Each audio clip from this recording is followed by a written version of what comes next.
পুনেতে এক বন্ধুর বাড়ি গেছিলাম। বন্ধুর বাড়িতে যাবার পর সে যে কি আনন্দ, সেই বন্ধুর সাথে 7 বছর পর পুনেতে আমার দেখা। অ্যাকচুয়ালি পুনেতে যে ওরা বাড়ি করে চলে গেছে কলকাতা থেকে, সেটা তোমার জানাই ছিল না। হঠাৎ ওর সাথে আমার কোনো যোগাযোগও ছিল না, কিন্তু একদিন জানি না ওর কথা খুব মনে পড়ছিল। আর মনে পড়ছিল বলেই এরকম অনেক সময় আমাদের সাথে ঘটে, হঠাৎ করে এমন কারোর কথা ভুলেই গেছিলাম, মনে পড়ে গেল, আর দেখলাম সেই মানুষটাই পরক্ষণে আমাকে ঠিক ফোন করে, নাই বাড়ি আসে না কারোর মারফতে যোগাযোগ করে। Welcome back to my channel. সবাই কেমন আছো? আশা করি সবাই খুব ভালো আছো। আমিও ভালো আছি, প্রচণ্ড ব্যস্ততার মধ্যে আছি, যার কারণে তোমাদেরকে গত রাতে আমি ঘটনা দিতে পারিনি, তার জন্য আমি দুঃখিত। আমি জানি তোমরা সবাই বোঝো, দিদিভাই নানা কাজে ব্যস্ত থাকে। এখন যে ঘটনাটা তোমাদের সাথে আমি শেয়ার করব, এই ঘটনাটা পুনেতে ঘটে। পুনের একটা হন্টেড ভিলা, যেই ভিলাটি পুনেতে রয়েছে।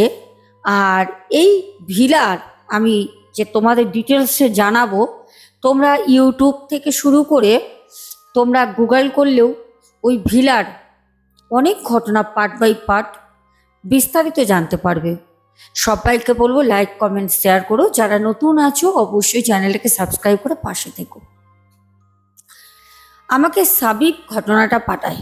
সাবিব বলে, সাবিব মল্লিক, ওর বাড়ি হচ্ছে আমাদের কলকাতা বড় বাজারে। সাবিক আমাকে বলে, দিদি আমার কলেজের পরে, এখন আমরা মোটামুটি যে যার বিজনেস জব, যে যার মতো আমরা লাইফস্টাইল নিয়ে চলছি। একটা সময় আমার খুব ভালো একটা বন্ধু ছিল, যার নাম ছিল অশোক। ও একটা নন বেঙ্গলি ছেলে ছিল। অশোক এতটাই ভালো ক্লোজ আমার ছিল, মানে ওই সময় যেটা হয়, একটা প্রেম প্রেম ভাব, একটা মধুর ভাব, একটা আবেগ, সব কিছু না ওর সাথে আমি ডিসকাস করতাম। ও ওর কথা আমাকে বলতো। ওর সাথে আমার এমন একটা ভালো, মানে কি বলবো, ভাইয়ের সম্পর্ক ছিল, মধুর সম্পর্ক। হঠাৎ করে আমি মাঝখানে আমার জন্ডিস হয়।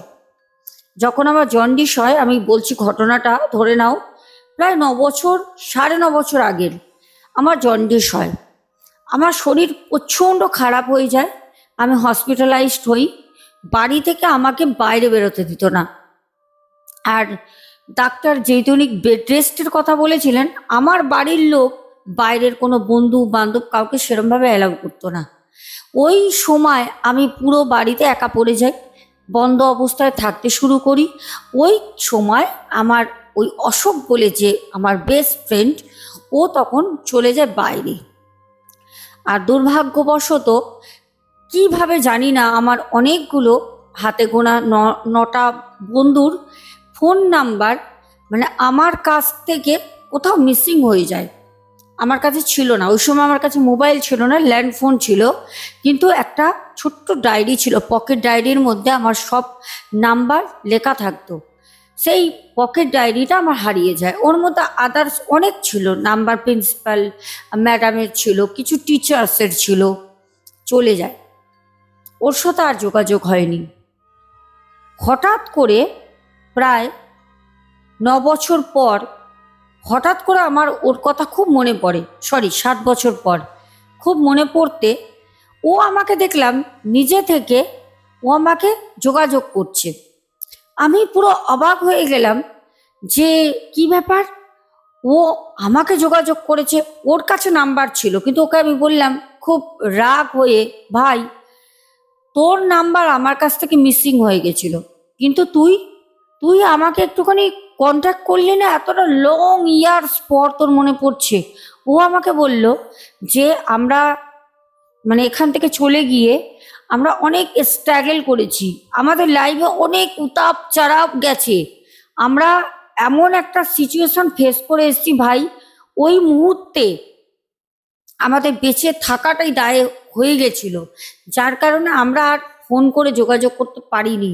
আমাদের সব কিছু ওই সময় একটা পুরো, বলতে পারিস যে সব কিছু জীবন থেকে চলে গেছিল। আস্তে আস্তে আস্তে আস্তে সেই জায়গাটা একটা স্থিতিশীল হই, সেই জায়গাটায় আসি। তারপর গিয়ে আমি যোগাযোগ করছি। ভালো কথা, শুনেও ভালো লাগলো। তো ওকে বললাম, কোথায় আছিস ভাই? তখন ও বলল, অশোক, যে সাবিব, আমি পুনেতে আছি ভাই, আয় না ভাই একদিন বাড়িতে, বহু বছর তোকে দেখি না, তুই আমাকে দেখলে দোস্ত চিনতেই পারবি না। সত্যি তো, অনেকটা বছর, কি করে চিনবো? 1 বছর হলে না হতো, কিন্তু প্রায় 8-9 বছরের ডিফারেন্স, ওকে আমি চিনবো কি করে? ও বলল, আয় ভাই, আমি তোকে বাড়ির আমার লোকেশন তোকে আমি সেন্ড করছি, তুই আয়। ভালো কথা, আমি ওকে মোবাইল নাম্বারটা আমার দিলাম, কারণ ও মোবাইল তো তখন ছিল না আমার কাছে, আমার ল্যান্ড ফোনেই ফোন করেছিল। মোবাইল নাম্বার দিতে ও মোবাইল নাম্বারে আমার সাথে যোগাযোগ করলো, মোবাইল নাম্বারে আমাকে লোকেশন দিল।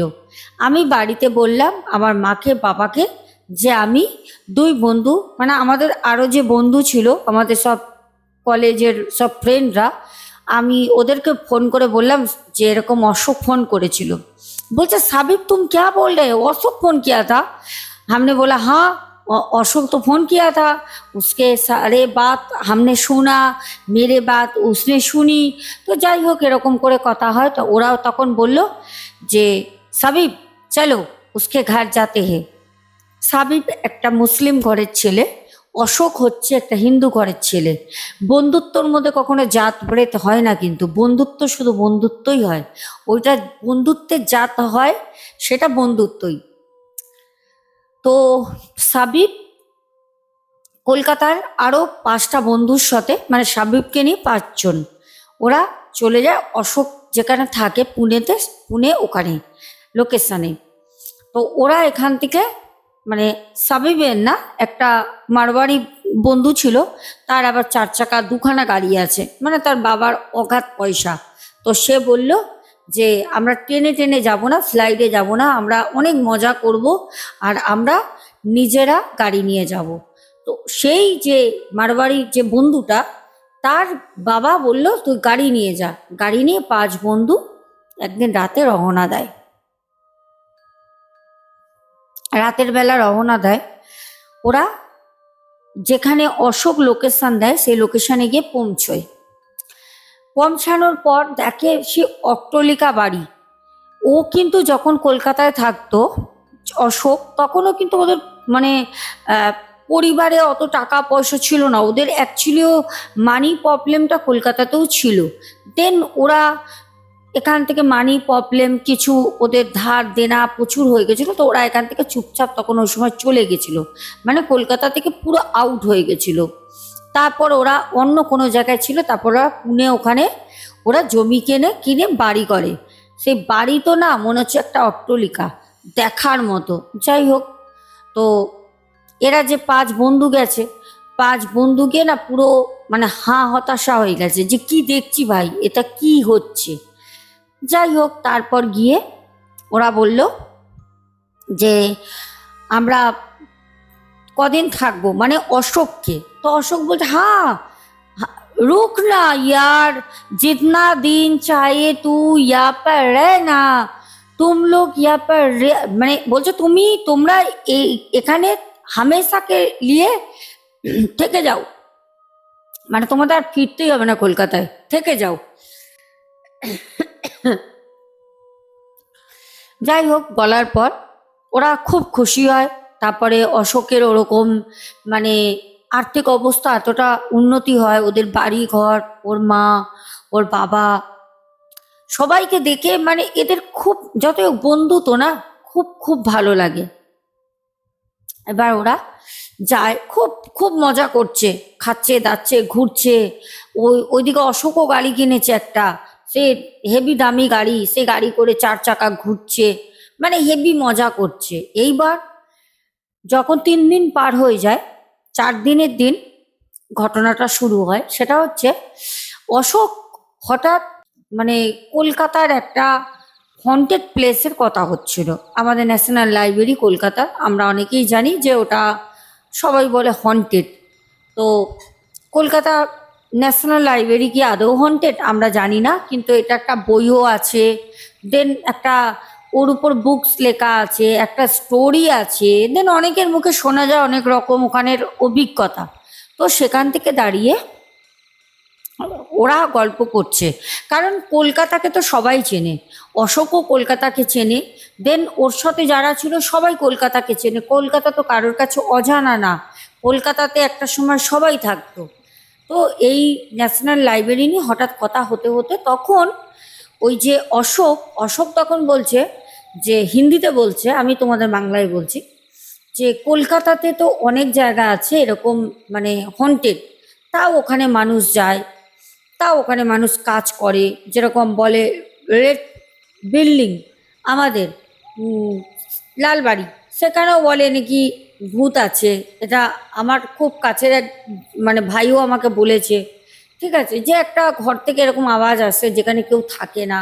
তো এরকম অনেক কিছু, একটা তো মানে হিস্টোরিক্যাল, ওর জায়গাগুলো তো একটা ঐতিহাসিক জায়গা, তো হতে পারে অনেক পুরনো ইংরেজদের সময় একটা রাজত্ব করা জায়গা। তো এইসব নিয়ে কথা হচ্ছে, তখন অশোক বলে যে देख भाई, तुम लोग जो कोलकाता के बारे में बात बोल रहे हो ना, हम तो कोलकाता में रहे हैं, हम तो वहाँ पर छप्पा छप्पा মানে ঘুমে हम लोग মানে কোথাও আমাদের ভয় লাগেনি। কিন্তু এখানে একটা জায়গা আছে যেখানে দিনের বেলাও লোকে যায় না, এখানে লোক ওই জায়গার নামেই মানে ভয়তে কাঁপে। তখন মানে শুনেই একটা বুঝতে পারছে কৌতূহল, ভয়তে কাঁপে। এবার তখন বলছে যে কোথায়? সাবিব আর সাবিবের যে আরও চারজন বন্ধু আছে, সবাই তখন ভূত প্রেত বিষয়টা এরকম টপিক, সেইটা নিয়ে না সবাই আলোচনা করতে ভালোবাসে, একটু ভয় ভয় পাবো, একটা একটা গা ছমছমে একটা সবার ভালো লাগে। তখন সবাই বলছে যে কোথায়? তখন বলছে এখানে লোনাভোলা বলে একটা জায়গা আছে, পুনে হাইওয়ে দিয়ে যেতে হয়, ওখানে একটা ভিলা আছে, যে ভিলাটা হন্টেড। তখন বলছে যে এ কোন সি ভিলা, क्या हुआ था, মানে ওখানে কি হয়েছিল, কোথায় এই ভিলা? তখন বলছে তুম লোক ইউটিউব ইউটিউব বা গুগল করো, করে দেখো, অশোক বলে। তো ওরা তখন ওই ঈশা ভিলা, ঈশা ভিলা তোমরা সার্চ করলে তোমরাও পাবে। তখন ওরা ওই সার্চ করতে থাকে ঈশা ভিলা, তখন দেখছে হ্যাঁ প্রচুর ভিডিও আছে ওর উপরে, প্রচুর ভিডিও করা।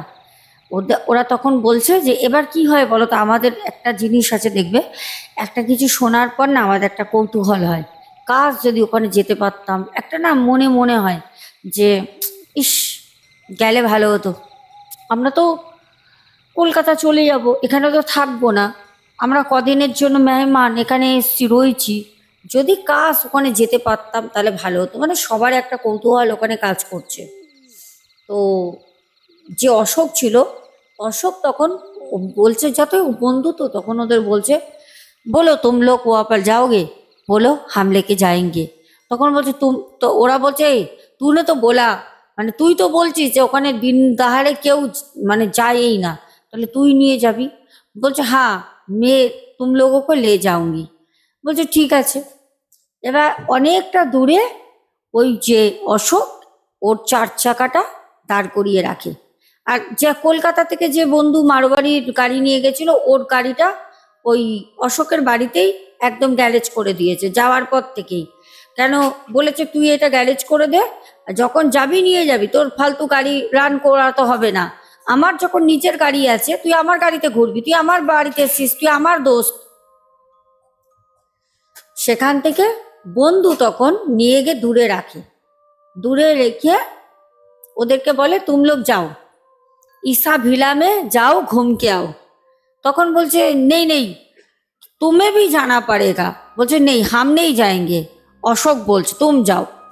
এবার ওর মধ্যে যে নন বেঙ্গলি যারা ছিল, সাবিবও তো মানে খুব সাহসী মুসলমান ছেলে, খুব সাহসী, ও অত ভয় পায় না, তো বলছে ঠিক আছে কোই বাত নেই হাম যাएंगे।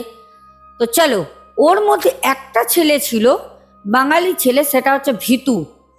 তা বলে আমি এখানে কিন্তু কোনো উদ্দেশ্য করে আমি জাতভেদ নিয়ে বলছি না যে বাঙালিরা ভীতু, কারণ অনেকে আবার কমেন্ট করতে চলে আসবে তার মানে আপনি বলছেন বাঙালিরা ভীতু বা কিছু, এরকম কোনো ব্যাপার না। এখানে কিন্তু অশোকও নন বেঙ্গলি, ও কিন্তু যায়নি, মাথায় রাখবেন, ঠিক আছে? যারা নেগেটিভ কমেন্ট করতে আসেন তাদের বলছি। যাই হোক, তো যে বাঙালি ভাইটা ছিল ও তখন বলছে হাম নেই যাएंगे, হাম গাড়ি में बैठे हैं, आप लोग जाओ। तो अशोक बोलছে ठीक है तुम और हम दोनों यहाँ पर रहेंगे, ও तीनों लोग जाएगा ईसा ভিলা में। তো গেছে গেছে আস্তে আস্তে আস্তে ওরা যাচ্ছে, পুরো রাস্তা ফাঁকা, ওই রাস্তাতে লোকই চলে না সেরকম।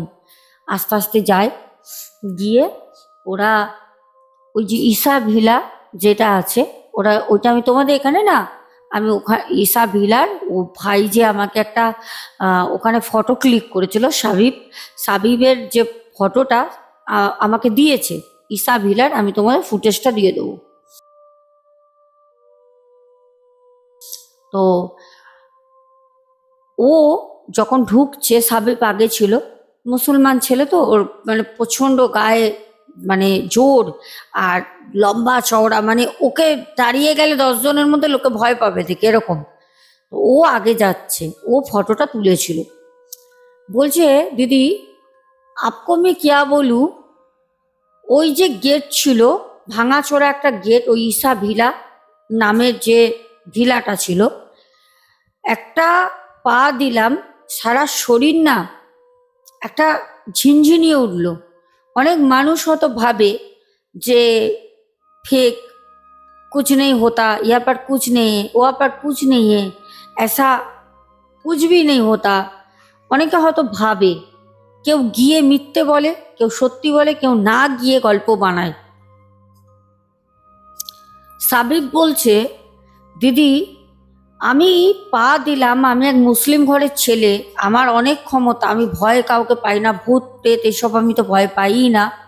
বলছে আমি ওখানে পা দিতে দিতে আমার সারা শরীর ঝিনঝিনিয়ে উঠল। আমাকে পেছনে 2 দোস্ত যে ছিল ওরা আমাকে বলছে क्या हुआ साबिब, तू वहाँ पर रुका है क्यों, चल चल चल आगे बढ़, तू जाएगा तो तेरे पीछे पीछे हम लोग भी आएंगे।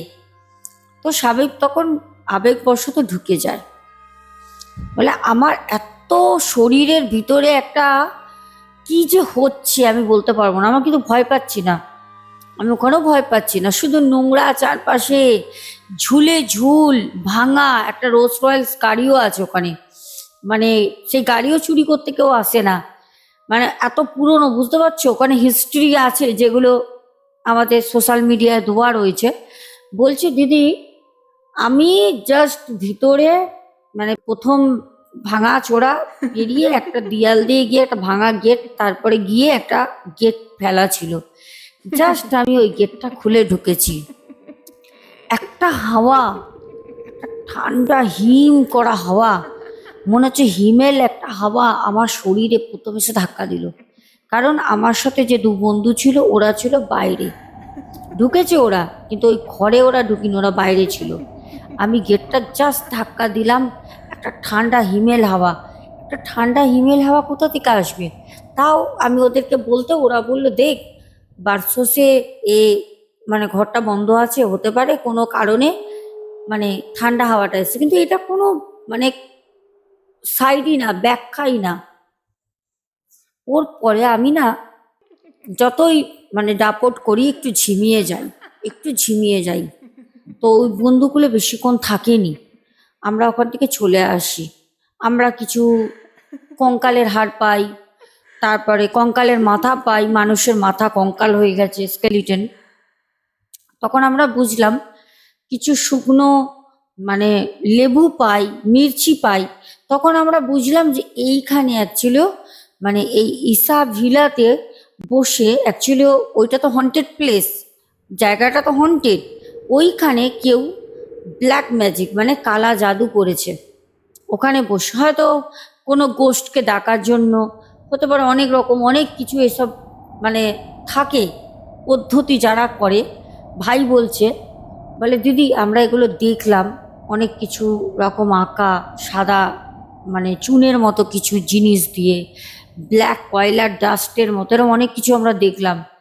দেখে না একটা শরীরের মধ্যে কেমন হচ্ছিল। তো ওই দুটো বন্ধুও বলল যে চল চল ইয়া সে চল, ইয়া পর ক্যা হো রা হে। আমরা ওখান থেকে বেরিয়ে চলে আসি। পরের দিন আমাদের বাড়ি ফেরা ছিল। আমরা বাড়ি ফিরবো কি আমরা আসতে পারলাম না, আমাদের জন্য কেউ আটকে দিল, কেউ বাড়ি আসতে চাইছে না। তো একটা বন্ধুর বাড়ি 5 দিন 6 দিন তো থাকা যায় না। যতই হোক আমরা যতই দোস্তকে মানে দিচ্ছি, কন্ট্রিবিউট করছি টাকা, ওরা নিচ্ছে না, তবুও কোনো খাবার নিয়ে চলে আসছি, আন্টিকে আঙ্কেলকে হয়তো একটু ঘোরাতে নিয়ে চলে যাচ্ছি, ড্রেস পোশাক কিনে দিচ্ছি, কিন্তু তবু একটা বন্ধুর বাড়িতে গিয়ে কদিন থাকবো, তার মধ্যে এতদিন পর বন্ধুর সাথে পরিচয় হয়েছে। যাই হোক, সেখান থেকে গিয়ে আমরা একদিন রেস্ট নিলাম, যেদিন আসার কথা ছিল আসেনি, যেহেতু অনেক আমাদের ট্রেন বা ফ্লাইটের টিকিট তো ছিল না, তার জন্য আমরা থেকে যাই, কারণ আমাদের তো সম্পূর্ণ পার্সোনাল গাড়ি ছিল বন্ধুর। আমরা তার পরের দিন ওখান থেকে বেরোই। বেরিয়ে সবাই যেরকমভাবে আবেগবশত গেছিলাম, হই হই করতে করতে, আসার সময় না কারোর মধ্যে সেই এনার্জিটা ফিল করছি না, কারোর মধ্যে সেই এনার্জিটা নেই। সবার যেন মনটা ভার, সবার যেন একটা ভয়, সবার মধ্যে যেন কিছু একটা কাজ করছে, সবার মধ্যে যেন মানে একটা চাপা উত্তেজনা, ঝড় চলছে মনে, কিন্তু উপর থেকে দেখলে মনে হচ্ছে যেন না, ও শান্ত, একদম কাম আছে, কিন্তু না। যাই হোক, আমরা কলকাতা ফিরলাম, যে যার বাড়ি চলে গেল। আমাকে কলকাতা বড়বাজারে নামিয়ে দিল, আমি বাড়ি আসলাম। বাড়িতে এসে মা জিজ্ঞেস করলো, ওখানে আমরা যে ফটো তুলেছি সব কিছু দেখালাম মাকে। তারপরে আমার অশোক যে ফ্রেন্ড, যার বাড়িতে গেছিলাম, দোস্ত কত বড় হয়ে গেছে, ওর মা বাবা, কেন কলকাতায় থাকতে তো আমার মা বাবাও জানাশোনা পরিচয়, আসা যাওয়া কথা ছিল, রেজাল্ট আউটের সময় যেত, একটা পরিচয় ছিল। তো যাই হোক, আমাদের যে ভাই ঘটনাটা পাঠায়, ভাই বলে দিদি আমি বাড়ি আসার পর প্রায় 1 মাসের ওপর প্রচণ্ড ভুগি দিদি। আর সাথে আমি শুধু ভুগিনি, আমার যে মারবাড়ি বন্ধু ছিল সেই বন্ধুও ভুগেছিল। আর যে বাঙালি ছেলেটা ছিল যে যায়নি, ওরও কিন্তু জ্বর এসছিল। জানি না, ওখানে অনেকেই বলে অনেক কিছু আছে, অনেকেই বলে ঈসা ভিলাতে পুরো হন্টেড, আবার অনেকে বলে অনেক কিছু তাদের সাথে এক্সপিরিয়েন্স হয়েছে। আমরা সেরকমভাবে কিছু না বুঝলেও কিছু পায়ের শব্দ পাই, আমরা ভেবেছিলাম দিনের দুপুরে গেছি, হয়তো পাখি বা আশেপাশে কোনো জন্তু জানোয়ার করছে। চারপাশে অনেক বড় বড় কিন্তু বিল্ডিং আছে, আগে ছিল না, এখন চারপাশে অনেক দূরে দূরে যদিও হোটেল টোটেল আছে, কিন্তু ওখানে যে হোটেলগুলো আছে অর্ধেক হোটেল ওখানে বন্ধ। সেই হোটেল ওই ঈসা ভিলার জন্য বন্ধ করে দিয়েছে। তার মানে কিছু তো আছে, আমাদের সাথে এমনি কিছু হয়নি, কিছু তো আছে, যার কারণে কিন্তু ওই হোটেলগুলো চালু করতে পারিনি, পুনের হাইওয়ের উপরে আছে। এই ছিল আমাদের ঘটনা। প্রিয় দর্শক বন্ধু, কেমন লাগলো অবশ্যই বলো। এখন কমেন্ট পড়বো তোমাদের। আগামীকাল কিন্তু শোনা কথায় ঘটনা আসবে, আর চেষ্টা করব রাতে ঘটনা দিতে। আমি খুব খুব নিজ কাজে একটু ব্যস্ত আছি, দেন তোমাদেরও কাজগুলো করতে হচ্ছে, প্রচুর কাজের চাপ, প্রচুর মানুষের মানে কাজ আমাকে পাঠাতে হচ্ছে, এইদিক ওইদিক সেই দিক, মানে এখন আমি এতটা চাপে রয়েছি, যার কারণে আমি ভিডিও তোমাদের দিতে পারি না। তার জন্য আবারও আমি এগেন তোমাদের কাছে সরি চাইছি। এখন চলো কমেন্ট পড়ি, আমি জানি তোমরা সবাই বোঝো। চলো এবার আমরা কমেন্টগুলো পড়ে নিই। আচ্ছা, প্রথম কমেন্ট আমাদের কে করেছো একটু দেখি তো। আমি কিন্তু সববার কমেন্ট খুব ভালো করে মনোযোগ সহকারে পড়ি। তোমরা হয়তো ভাবো আমি নামগুলো বলি কমেন্ট পড়ি না, তা কিন্তু না। তোমাদের কমেন্টের জন্যই তো ঘটনাগুলো বানানো, তোমরাই তো মোটিভেট করো, তোমাদের জন্যই ঘটনা বানাতে উৎসাহ পাই। প্রথম শম্পা মিনি কিচেন, তারপর পাপ্পু দে ভাই, তারপর শম্পা মিত্র, সৈনী রয়, ডালি দেবনাথ দিদি ভাই, শিউলি মল্লিক, তারপর কমেন্ট করেছে দীপক হালদার, সন্তোষ দুনিয়া, শঙ্কর ভদ্রা, তারপরে হোয়াইট কিং বনু, কৃষ্ণা ধারা, অজয় শঙ্কর মণ্ডল কমেন্ট করেছেন, রূপা দে, গোপাল দাস ভাই কমেন্ট করেছো, সুদীপ্ত ব্যানার্জি, তুহিন দান্দ্রে, তারপর কমেন্ট করেছো সৌমেন মহাপাত্র, হ্যাঁ অনেকদিন পর কমেন্ট করলেন, তারপর আয়ান হালদার, তুহিন দান্দ্রে, তারপর কমেন্ট করেছো সুনিতা চন্দ্র, তুই কিন্তু দুবার কমেন্ট করেছো। তারপর ঝুমা চ্যাটার্জি, শ্রাবণী হাজরা, সুনিতা চন্দ্র, সুজাতা দাস, পুষ্প দত্ত, নীলু মজুমদার, মধুমিতা ভৌমিক কমেন্ট করেছো। তারপরে সুমনা ভট্টাচার্য, সৌমিক সরকার কমেন্ট করেছো।